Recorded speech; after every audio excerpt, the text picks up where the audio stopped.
namanya taklil, menjelaskan ilat sesuatu.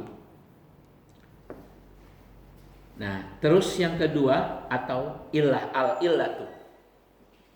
Tadi sudah disut yang apa yang ada di papan tulis. Ilat, coba lihat tuh masing-masing.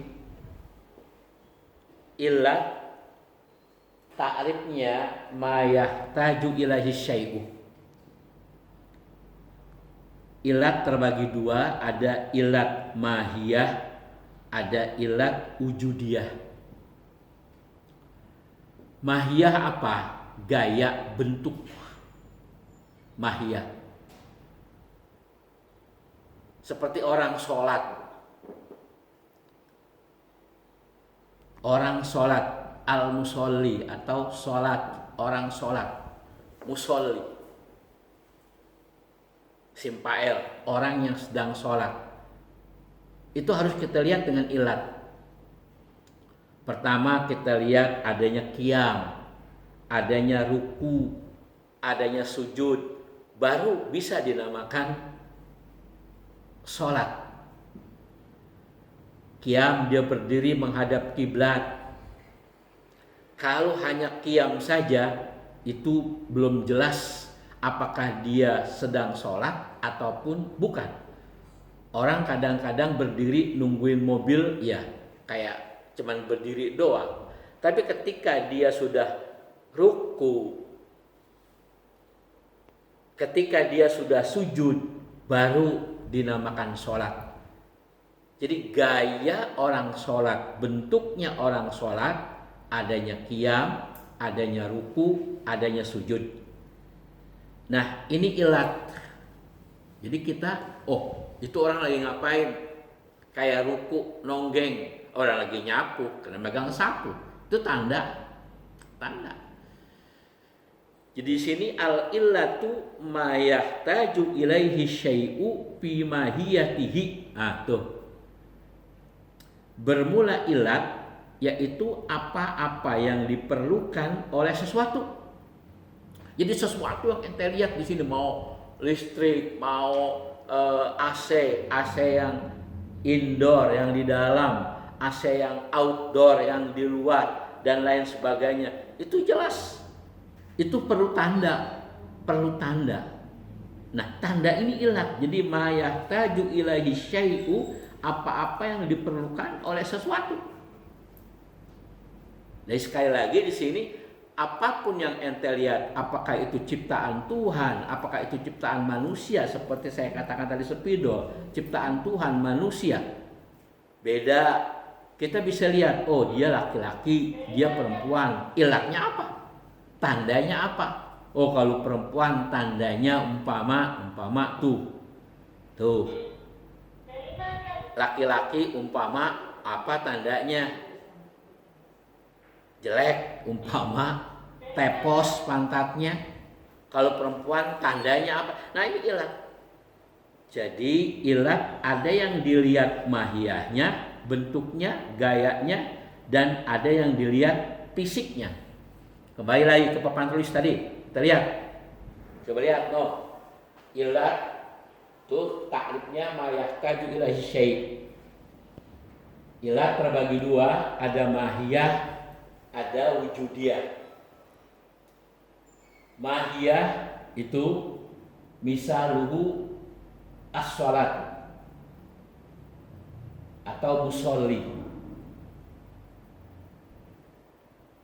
Misaluhu contohnya ilat mahiyah yaitu harus orang yang sholat harus ada qiyam, harus ada ruku, harus ada sujud, baru dinamakan mahiyah lis sholati. Itu sebagai bentuk tanda orang sholat. Nah sekarang wujudiyah ini dilihat fisiknya. Kalau mahiyah tadi gayanya, bentuknya, fisiknya. Karena mu'asiron fihi, Wujudiyah itu atau fisik itu karena mu'asiron fihi kal musolli lissolati, kal musolla lissolati, atau kal musolli lissolati. Kalau kita lihat bentuknya, wujudiyah karena mu'asiron fihi adalah memberi bekas padanya. Kal musolla semakan tempat, kal musolla tempat sholat. Nah, ente bisa mengatakan tempat sholat berarti ada ilahnya. Bangunannya bentuknya beda, ada gubahnya, ada beduknya, ada juga lingkungan keluar gubah lingkungan atau kelungan gubah itu musola. Kalaupun itu hanya bentuknya gambarnya saja dalam bentuk fisiknya, tapi nggak ada orang yang sholat di dalamnya, belum tentu dinamakan musola. Jadi fisiknya atau bangunannya beda, dan di situ yang terpenting di situ ilatnya al-musolli, ada orang yang sholat. Jadi musolli mu'asyiron alas musolla.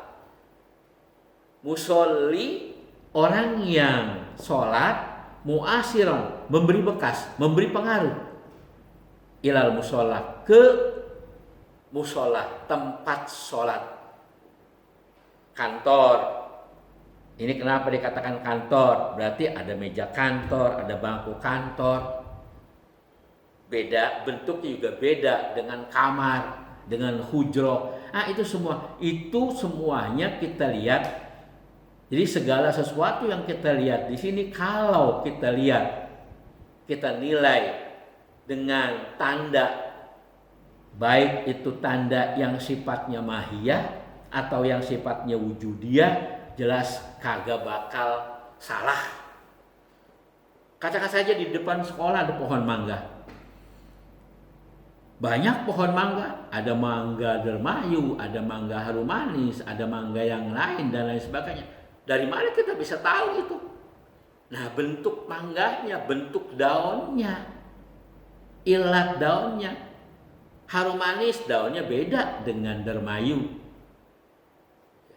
Dermayu beda dengan umpama mangga yang lain. Katakan saja mangga golek dan mangga-mangga lain. Jadi kalau sesuatu kita lihat dengan ilatnya, baik mahiyahnya atau wujudiyahnya, nggak bakal salah. Au fi wujudihi, yang kedua nih, bi an kana mu'asyiran fihi isim fa'il, au fi mu'asarihi isim maf'ul. Wala yujadu bidunihi kal musolla lis-sholati, kal musolli lis-sholati, atau kal musolli lil musolla. Tuh. In kana mu'asyiran fihi, jika adalah ilat itu memberi bekas, memberi pengaruh kepada yang dipengaruhi.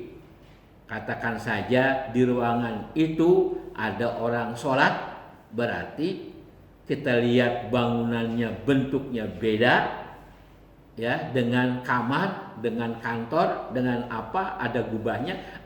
Itu berarti musolli di situ, orang yang sholat itu mu'asyiran alal musolla, memberi bekas, memberi pengaruh terhadap tempat sholat. Atau kal musolli lis-sholati, kayak tadi itu adanya qiyam, adanya ruku, adanya sujud. Itu orang musolli, orang yang sedang sholat. Orang sedang sholat itu apa namanya? Itu yang namanya sholat tuh begitu. Kalau ditinjau secara ilat yang bangsa mahiyah. Jadi ilat terbagi dua, ada mahiyah, ada wujudiyah. Ya, mahiyah dilihat bentuknya, gayanya. Wujudiyah dilihat fisiknya. Dan kalau wujudiyah di sini muasiran pihi au muasarihi, memberi bekas atau yang diberi bekas. Fajami'u ma zakarna mimma yahtaju ilaihi fi wujudihi au fi mahiyatihi illatun tamatun. Maka jika berhimpun apa yang kami sebut mimma yahtaju ilaihi, daripada apa yang diperlukan di atasnya, apakah itu ilat bangsa wujudiyah atau ilat bangsa mahiyah, itu dinamakan illatun tamatun. Jadi ilat yang sempurna adalah ilat yang dua-duanya ada, mahiyahnya ada, wujudiyahnya ada. Demikian, nanti kita lanjutkan. Sampai di situ adabul bahas kita. Tandain nanti waqalal hukama wallahu a'lam bishawab.